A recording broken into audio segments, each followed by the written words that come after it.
Someone I want to see. My friend Sherlock Holmes. 221B Baker Street. Hello there. Welcome to my review of The Return of Sherlock Holmes, Series 2, Episode 3, Wisteria Lodge. Now, it's important to note that the original story of Wisteria Lodge is uncharacteristically racist for Arthur Conan Doyle.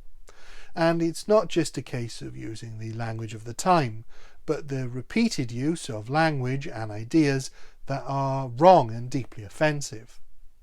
The episode cuts out all of the worst instances as it boils down a two-part story into one episode, although there is still some language use that was common in the 1980s that is no longer acceptable today. The episode begins in typical mysterious fashion, with various different groups at the train station, all seemingly watching each other.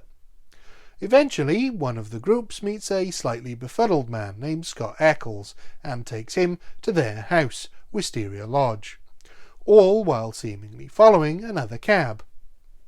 This gives way to the voice of Sherlock Holmes, who is deeply concerned as he consults Watson about the nature of the word grotesque back at Baker Street. Some underlying suggestion of the tragic, the terrible. He has received a telegram from the self-same Mr. Scott Eccles from the prologue, and, bored with his most recent cases, finding them dull after defeating Colonel Carruthers, in a case that Doyle, or rather Watson, never documented. Life is commonplace. Doyle has fun with this a few times within the stories, and it's nice to see it replicated here, as not only does this case, but another, the 5 Orange Pips, gets a mention. The 5 Orange Pips is an existing story, although one not reproduced in this series, and I think having both mentioned gives you the intrigue of the unwritten case and the desire to seek out the written case if you hadn't delved into the stories for yourself. John Scott Eccles arrives in a state of great stress. He eventually begins to tell his story. He met a man named Garcia, who apparently shared Scott Eccles' fascination with cartography, and who he had invited to remap Surrey. However, Scott Eccles was dismayed by how chaotic Garcia's household was, and after Garcia received a letter, the household fell into silence. Scott Eccles went to bed early, only to be disturbed by Garcia at around 1 o'clock. When he awoke the next day, late, he found the house to be empty. This is an intriguing mystery to Holmes and to us the viewer. Unlike Scott Eccles, we know to assume this is no mere prank, but how sinister the goings-on are is kept from us, helped in part by Donald Churchill's performance as John Scott Eccles. He's perfectly eccentric and bewildered, just on the edge of comedic, and this helps to keep the introduction to the mystery relatively light. I say, is anybody here? I'd like some hot water. I went from room to room. All were deserted. What also helps to sell the intrigue is how invested in the case Holmes is from the start, as he packs for Surrey immediately. Holmes, Watson and Scott Eccles search Wisteria Lodge, and it's as it was left. But they are interrupted by a local constabulary in the form of Inspector Baines, who has been tracking Scott Eccles in order to question him about the murder of Garcia. Scott Eccles faints at this news, and Watson comes to the rescue with yet more brandy. Baines, played by Freddie Jones, the father of Toby Jones, seems like yet another simple policeman for Holmes to prove wrong, as he arrests Scott Eccles. We then see a man walking through the fields towards Wisteria Lodge as Scott Eccles finishes his account, and Baines seems to accept this version of events. Baines then reveals that the note Garcia had received, then tossed into the fire, had missed the main fire and not burned, and he has recovered it, which he then describes in Holmesian detail before revealing the contents. Maybe there is more to Inspector Baines than meets the eye. The letter is cryptic, and after he's read it, he hands it to Holmes, who makes a few deductions that Baines missed, and the two almost square off, the seemingly jovial Baines a little put out that he missed a few details. I thought I'd squeezed it dry, Mr. Holmes. But I see there was some still left over after all. Reacting much as Holmes would if he had missed them. If you haven't seen this episode or read the story before, it should be fairly clear by this point that Baines is Holmes' first and only equal in detection throughout the Holmes canon. If this had been a character written solely for TV, it would definitely feel like he was being introduced as a backdoor pilot for his own series, and I do wonder if Doyle had considered spinning him off into his own books, perhaps before reconsidering that this would mean he'd have to write twice as many ingenious detective stories. Baines then tells Holmes Garcia was found bludgeoned to death. The man outside approaches unnoticed at first, and Holmes goes about the room using his method to find a dueling pistol case. One of them is missing. Which Baines has already found and says there's one missing. As Watson checks out the other pistol, he sees the man outside, who makes a run for it, escaping with Watson in hot pursuit.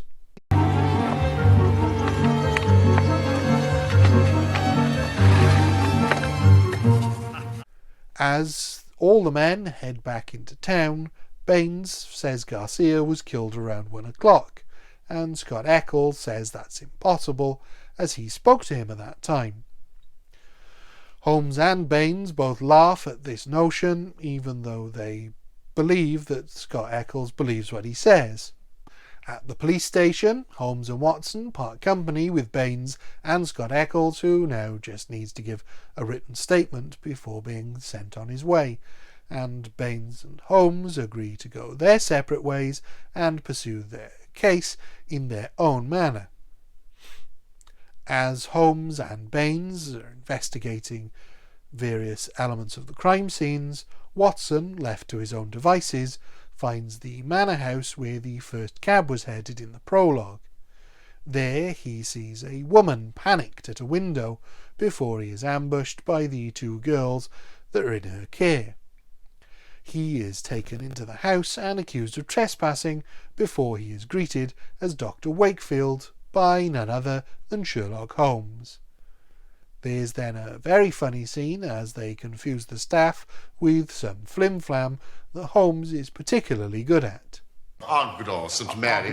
That we mislaid each other. And since you were late for Mr. Henderson, I thought, I'm so glad you found your way here. They wish to see Mr. Henderson, the owner of the house, and he agrees to see them. Mr. Henderson has a similarly thick Spanish accent to Garcia, and from the way he's lit, all in red from the fire, and shot in extreme close-up, it's a fair bet to say that he's not a very nice man, and Garcia's death may well be down to him. Holmes attempts to gain further access to the house, but is denied, and he and Watson leave. Back at their lodgings, they discuss what they have both learned, and a scene that could have been bland exposition. Now, the Henderson girls whom you encountered have a governess, a Miss Burnett, an Englishwoman. Here is a very singular fact. She has not been seen since the night of the murder. Of course! I've seen her, and she is alive. I saw her at the window at High Gable. But thanks to the brilliant performance of Brett and Hardwick and the dynamic use of the camera, it keeps it feeling fresh and retains your interest. They also happen to notice that Baines has arrested the man Watson chased over the fields, and they head over to the police station to tell him that he's got the wrong man. Baines lets Holmes knows that regardless of what he may have just told the awaiting press, he knows what he's doing. Holmes disagrees, but can do nothing about it, so heads back to Henderson's manor with Watson to rescue the poor woman themselves. As they approach, Henderson leaves with the governess in a cab, which they pursue on bicycles, and we get our first real chase of the series, as they all head for the train station.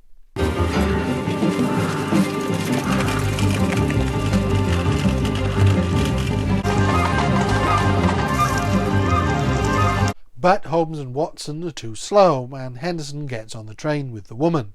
Luckily, Watson managed to wrestle her from the train, and Holmes spots the man Baines had arrested, along with Garcia's other associate, in another carriage. Later, they speak with Baines in their lodgings as the woman recovers in their care. He admits the arrest was a ruse to draw Henderson out, and Holmes congratulates him on his plan. Baines reveals that Henderson is actually a military dictator, Don Murillo, the Tiger of San Pedro, who was overthrown but escaped justice. He was pursued by Garcia, the woman posing as the governess whose husband was killed by Murillo, and other Confederates, but the note she wrote for Garcia was intercepted by Murillo, and he used it to lure Garcia out to murder him. Murillo and his secretary are later found dead, presumably murdered by Garcia's Confederates on the train. I try not to refer to the original stories as much as possible, but I think it's important here to state that I am not a fan of Doyle's version of this story. As well as some structural and pacing issues, it remains inescapably racist, and its use of language, when compared with the rest of the canon, does not reflect well on Doyle. It's shockingly out of character for a man who, while not often touching on race, was usually able to do so with a more delicate hand, even if his language was anachronistic. Thankfully, the very worst of it is completely excised here, and there is no biological racism or harmful stereotyping, but some of the language use is a little cringeworthy. Having said all that, this is a wonderful adaptation that gives Holmes and Watson far more to do than the original story, where Baines is really the star of the show. Freddie Jones is brilliant as the slightly scruffy intellectual equal to Holmes, Inspector Baines. It's not completely clear until the end of the story that he is going to solve the case, and there are red herrings enough to make you believe he won't. Also, using the Columbo method of having him appear unassuming really helps. But it's made clear enough he's not just another useless copper, and in some ways that acts as a secondary mystery. While the adaptation is superior to the original, and the character of Baines and the performances of Jones, Brett and Hardwick are fantastic, the episode itself is a little lackluster.